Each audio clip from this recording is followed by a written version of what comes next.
More than a decade living in this country has led me to a shocking conclusion. Being Italian is bad for your health. As I cycle around the medieval streets of my adoptive hometown of Bologna, I smile to myself, marvelling that I'm still wearing a lightweight jacket at this time of year.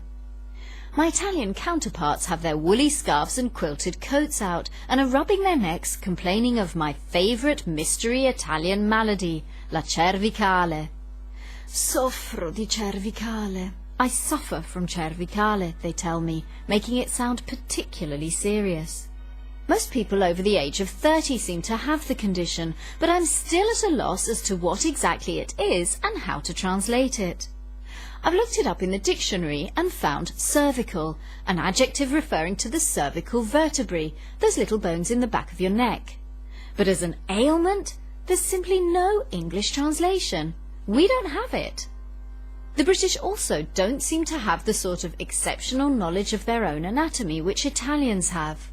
Soon after I moved here, I remember a friend telling me he wasn't feeling very well. "My liver hurts," he said.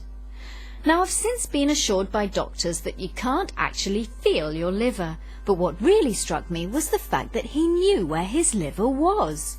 Yet although I should feel embarrassed about my inability to point out the exact location of my gallbladder, I'm not. Why? Because I think it makes me healthier.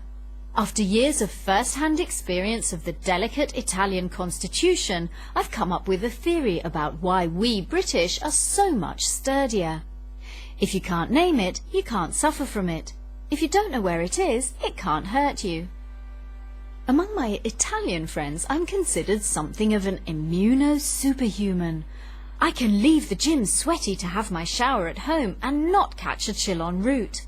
I can swim after eating and not get congestion or cramp. I can walk around with wet hair and not get la cervicale. I even brag about it.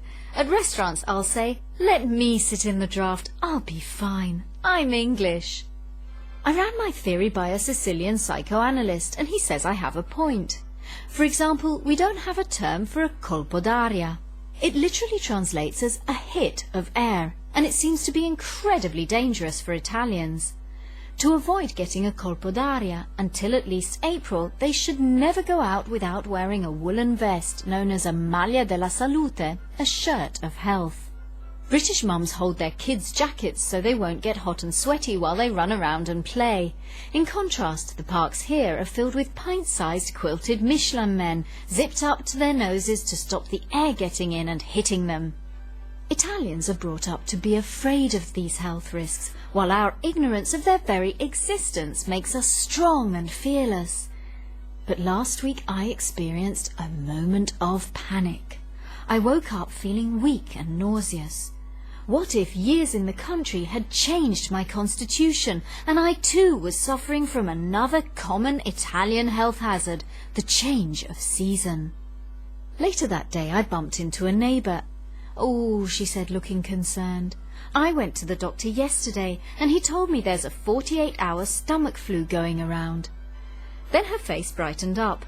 "But don't worry, you're English, so it'll only last 24 hours for you."